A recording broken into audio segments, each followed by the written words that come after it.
आज के क्लास का पहला प्रश्न है, जो नेत्र निकट स्थित वस्तु को साफ नहीं देख सकता है उस नेत्र में होता है। ऑप्शन है दूर दृष्टि दोष, निकट दृष्टि दोष, जरा दृष्टि दोष, वर्णीयानता।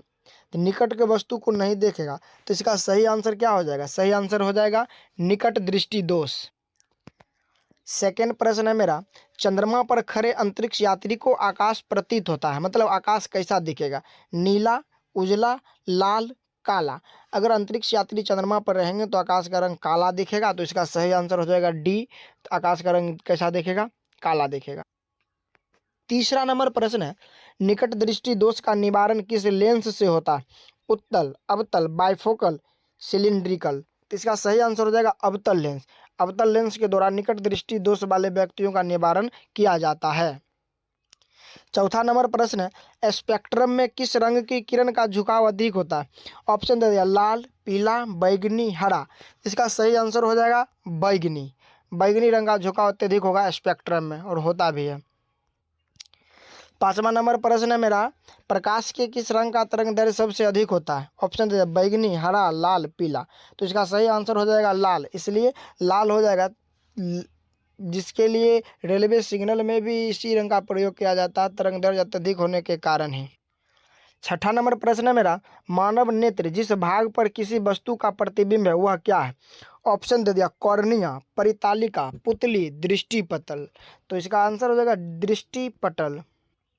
सातवां नंबर प्रश्न है मेरा, किसी वस्तु का प्रतिबिंब आंख के जिस भाग पर पड़ता है वह है? ऑप्शन दे दिया, कॉर्निया, रेटिना, पुतली, आइरिस। तो इसका सही आंसर हो जाएगा रेटिना। इसका सही आंसर हो जाएगा जो ऑप्शन नंबर बी है, रेटिना। अगला नंबर प्रश्न है, मानव नेत्र में किस प्रकार का लेंस पाया जाता है? ऑप्शन दे दिया, उत्तल, अवतल, वलयाकार, बाइफोकल। तो मानव नेत्र में जो है ना उत्तल लेंस पाया जाता है। इसका सही आंसर हो जाएगा उत्तल लेंस। अगला प्रश्न है, स्पेक्ट्रम प्राप्त करने के लिए किसका उपयोग किया जाता है? स्पेक्ट्रम या वर्णपट। इसका ऑप्शन दे दिया, कांच की सिल्ली, अवतल दर्पण, उत्तल लेंस, प्रिज्म। तो इसका सही आंसर हो जाएगा प्रिज्म। प्रिज्म की मदद से हम लोग स्पेक्ट्रम या फिर वर्णपट को प्राप्त कर सकते हैं। इसका आंसर हो जाएगा प्रिज्म। अगला प्रश्न है, दृश्य प्रकाश में किस वर्ण का तरंग दैर्घ्य अधिकतम होगा? बैगनी, लाल, नीला, पीला। इसका आंसर हो जाएगा लाल। लाल रंग का तरंग दैर्घ्य सबसे अत्यधिक होगा। अगला प्रश्न है, सामान्य नेत्र के लिए सुस्पष्ट दर्शन की न्यूनतम दूरी, स्पष्ट रूप से देखने के लिए सामान्य नेत्र का कितना दूरी होना चाहिए? ऑप्शन दे दिया, 25 मीटर, 2.5 मीटर, 25 सेंटीमीटर, 2.5 सेंटीमीटर। तो इसका सही आंसर हो जाएगा 25 सेंटीमीटर। 12वां नंबर मेरा प्रश्न, मानव नेत्र जिस भाग पर किसी वस्तु का प्रतिबिंब बनाते हैं वह है? कॉर्निया, परितालिका, पुतली, दृष्टिपटल। तो इसका सही आंसर हो जाएगा दृष्टिपटल। अगला प्रश्न है, मानव नेत्र अभिनेत्र लेंस की फोकस दूरी समायोजित कर विभिन्न दूरियों पर रखी वस्तुओं को फोकसित कर सकता है। ऐसा हो पाने का कारण क्या है? जरा दूरदृष्टा, समंजन, निकट दृष्टिता, दीर्घ दृष्टिता। तो इसका सही आंसर हो जाएगा समंजन। अगला नंबर प्रश्न 14वां, अभिनेत्र लेंस की फोकस दूरी में परिवर्तन किया जाता है? ऑप्शन दे दिया, परितालिका द्वारा, पुतली द्वारा, दृष्टिपटल द्वारा, पक्षमाभी पेशियों द्वारा। तो इसका सही आंसर हो जाएगा पक्षमाभी पेशियों द्वारा।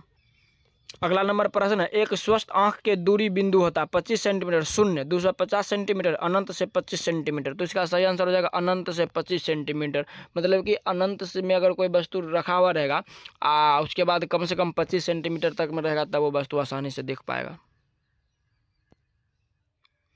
किस दोष को अवतल और उत्तल दोनों लेंसों से बने द्विफोक्सी लेंस द्वारा संशोधित किया जा सकता है? ऑप्शन है, निकट दृष्टि दोष, दीर्घ दृष्टि दोष, जरा दूरदृष्टिता, मोतियाबिंद। तो इसका सही आंसर हो जाएगा जरा दूरदृष्टिता। 17वां नंबर प्रश्न है, कैमरे की तरह नेत्र में प्रवेश करते प्रकाश के परिमाण को नियंत्रित करता है? ऑप्शन है, कॉर्निया, लेंस, पुतली, आइरिस। तो इसका सही आंसर हो जाएगा आइरिस। 18वां नंबर प्रश्न है, मानव नेत्र में प्रकाश किस रास्ते प्रवेश करता है? ऑप्शन है, कॉर्निया, लेंस, पुतली और आइरिस। तो इसका भी आंसर हो जाएगा पुतली। अगला नंबर प्रश्न 19वां नंबर प्रश्न, आकाश का रंग नीला होने का क्या कारण है? परावर्तन, प्रकीर्णन, अपवर्तन, इनमें से कोई नहीं। तो इसका आंसर हो जाएगा प्रकाश का प्रकीर्णन। प्रकीर्णन के कारण आकाश का रंग नीला दिखाई देता है।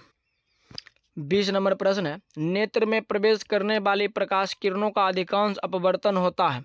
ऑप्शन है, नेत्रोद अंतर पृष्ठ पर, अभिनेत्र के अंतर पृष्ठ पर, कॉर्निया के बाहरी पृष्ठ पर, इनमें से कोई नहीं। तो इसका आंसर हो जाएगा कॉर्निया के बाहरी पृष्ठ पर। 21 नंबर प्रश्न, श्वेत प्रकाश जब प्रिज्म से गुजरता है तो सर्वाधिक विचलन किसका होता है? लाल रंग का, पीले रंग का, बैगनी रंग का, हरे रंग का। तो इसका आंसर हो जाएगा बैगनी रंग का। 22वां नंबर प्रश्न, जब श्वेत प्रकाश कांच के प्रिज्म से गुजरता है तो प्रिज्म के आधार की ओर अधिकतम झुकी प्रकाश किरण का रंग होता है नीला, लाल, हरा, बैगनी। तो अधिकतम झुकाव जो होता है उसका प्रकाश किरण का रंग हो जाएगा बैगनी, क्योंकि यह अत्यधिक रूप से झुका हुआ रहता है। चंद्रमा से देखने पर आकाश कैसा दिखाई देता है? बैगनी, नीला, काला, लाल। तो इसका आंसर हो जाएगा काला। चंद्रमा पर से जब देखते हैं तो काला दिखता है। अगला नंबर प्रश्न, प्रकाश के किन रंगों में प्रकीर्णन सबसे कम होता है? बैगनी में, नीले में, पीले में, लाल में। तो इसका आंसर हो जाएगा लाल में, इसका प्रकीर्णन बहुत कम होता है। जब सूर्य का प्रकाश वायुमंडल से गुजरता है तो वायु के सूक्ष्म कण किस रंग के प्रकाश को अधिक प्रबलता से प्रकीर्णन करते हैं? ऑप्शन दे दिया है। ऑप्शन है लाल, नारंगी, हरा और नीला। इसका सही आंसर हो जाएगा नीला। अगला नंबर प्रश्न है आकाश का नीला रंग होना किस परिघटना का परिणाम है? अपवर्तन, प्रकीर्णन, परावर्तन, इनमें से कोई नहीं। तो इसका सही आंसर हो जाएगा प्रकीर्णन। अगला नंबर प्रश्न, 27वां, मानव नेत्र में किस प्रकार का लेंस पाया जाता है? उत्तल, अवतल, वलयाकार, बाइफोकल। तो इसका आंसर हो जाएगा उत्तल। 28 नंबर प्रश्न, नेत्र द्वारा किसी वस्तु का कैसा प्रतिबिंब बनता है? ऑप्शन दे दिया, काल्पनिक, सीधा और छोटा, वास्तविक, उल्टा तथा बड़ा, वास्तविक, उल्टा तथा छोटा, काल्पनिक, उल्टा तथा बड़ा। तो इसका सही आंसर हो जाएगा वास्तविक, उल्टा तथा छोटा। 29 नंबर प्रश्न, नेत्र लेंस की फोकस दूरी कम हो जाने पर कौन सा दृष्टि दोष उत्पन्न हो? ऑप्शन है दूर दृष्टि दोष, निकट दृष्टि दोष, जरा दूरदृष्टता, इनमें से कोई नहीं। तो इसका आंसर हो जाएगा निकट दृष्टि दोष। 30 नंबर प्रश्न मेरा, एक प्रिज्म कितने सतहों से घिरा रहता है? ऑप्शन दे दिया 2, 3, 4, 5। तो आप लोग पढ़े होंगे प्रिज्म जो है सो 5 सतहों से घिरा हुआ रहता है। इसका आंसर हो जाएगा 5। अगला प्रश्न, पुतली के साइज को कौन नियंत्रित करता है? ऑप्शन दे दिया, पक्षमाभि, परितालिका, नेत्र लेंस, रेटिना। तो इसका सही आंसर हो जाएगा रेटिना। 32 नंबर प्रश्न, श्वेत प्रकाश कितने रंगों के मेल से बना होता है? ऑप्शन दे दिया 3, 4, 5, 7। इसका आंसर हो जाएगा 7। 33 नंबर प्रश्न, नेत्र लेंस की फोकस दूरी कम हो जाने से कौन सा दृष्टि दोष होता है? ऑप्शन दे दिया, निकट दृष्टि दोष, दूर दृष्टि दोष, जरा दूरदर्शिता, इनमें से कोई नहीं। तो इसका आंसर हो जाएगा निकट दृष्टि दोष। अगला प्रश्न है, एक एंगस्ट्रॉम का मान क्या होता है? ऑप्शन है 10⁻⁻10 मीटर, 10⁻⁻8 मीटर, 10⁻⁻11 मीटर, इनमें से कोई नहीं। इसका सही आंसर होगा 10⁻⁻10 मीटर। 35 नंबर प्रश्न मेरा, खतरे के निशान के रूप में किस रंग का प्रयोग किया जाता है? ऑप्शन है बैगनी, लाल, हरा, पीला। तो इसका सही आंसर हो जाएगा लाल। अगला प्रश्न 36 नंबर, इंद्रधनुष का भीतरी हिस्सा किस रंग का होता है? ऑप्शन दे दिया, लाल, बैगनी, पीला, हरा। तो इसका सही आंसर हो जाएगा बैगनी। और आज के क्लास का सबसे लास्ट प्रश्न है, प्रकाश का घटक तरंगों में टूटना क्या कहलाता है? ऑप्शन है परावर्तन, अपवर्तन, परिक्षेपण, प्रकीर्णन। तो इसका सही आंसर हो जाएगा परिक्षेपण। परिक्षेपण इसका सही आंसर हो जाएगा।